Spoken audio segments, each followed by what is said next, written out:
Welcome back. This last legislative year may be one of the least productive sessions in recent history, according to new data. It's an issue an Indian tribe in West Michigan understands all too well, as members continue to wait for lawmakers to consider a bill that, if approved, would grant them federal recognition. Fox 17's Marisa Oberle joins us live in the studio tonight to explain why the other ways in which the lack of new laws could impact our area. Marisa. Josh and Jamie, this year the U.S. House and Senate passed just 24 bills that went on to be enacted. However, a local professor says things can change in 2024.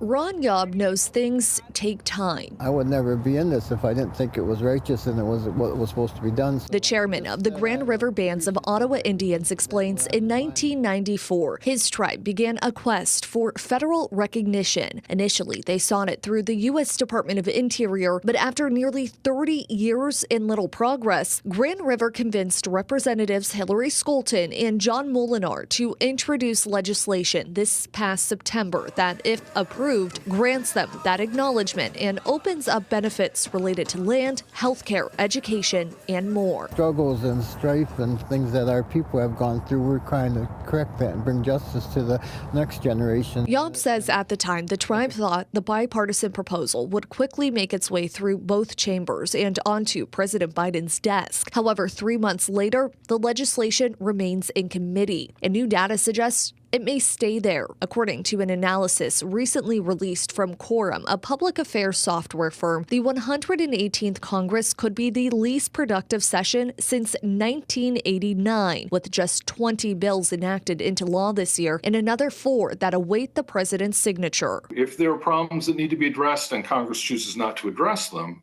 then those problems just continue to fester. That's not ideal. The numbers fall far below other historically unproductive first years. John Clark, who teaches political science at Western Michigan University, attributes the issues with this session to slim majorities in each chamber and some House Republicans that do not want to compromise with Democrats. For a lot of us as citizens, we pay attention during the election season, and then as soon as the election's over, we say, oh, thank goodness, now I don't have to pay any attention anymore. And unfortunately, it's the time between elections, the governing season, that really matters for us. He says when this happens, it can affect people fast, like 5 years ago when Congress did not pass a spending bill, which forced some government employees to be furloughed. But despite the trend in 2023, Clark believes next year holds promise. When Bill Clinton was running for re-election, the Republicans in the House, and it was divided government then, Republicans in the House said, we need to win. We need to be able to show our constituents that we're getting things done.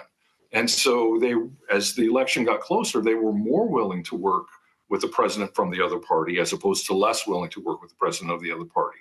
So it kind of depends on the electoral calculations of individual members themselves.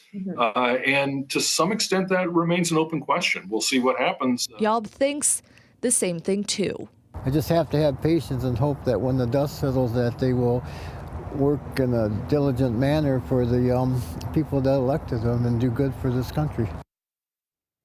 Senator Gary Peters and Representative Jack Bergman sponsored the only 2 bills enacted by Michigan lawmakers in 2023. We did ask West Michigan Representatives Hillary Skolton and Bill Huizenga about this data. If you would like to read their responses, you can head on over to our website or click on this story on our app.